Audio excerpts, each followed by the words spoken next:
Drunk dialing, dangerous mistake. When getting back your ex, going through a breakup is a hard thing to handle, and getting your ex back may not be a picnic either. It doesn't have to be extremely difficult, however. It's a process like any other, you just have to follow a plan while avoiding some heavy mistakes. One of those mistakes is sometimes called drunk dialing, and it's a beast of an oops that could haunt you. I know that your breakup pain feels almost like too much to take on your own, but turning to alcohol or drugs to get some relief is a bad idea.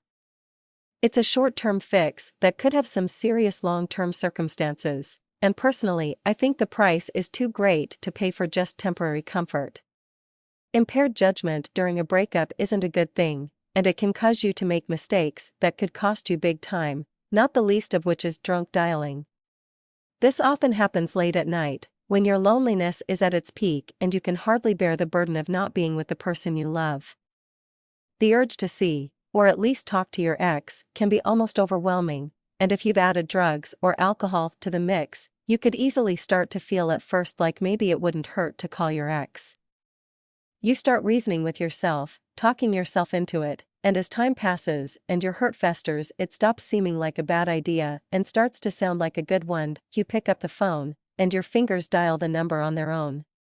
When the phone on the other end starts ringing, you suddenly realize that you have no idea what to really say, so when the voicemail clicks on and tells you to record your message, you start pouring out words and feelings in a disorganized and slurred jumble of tears and emotion, and you beg your ex to take you back.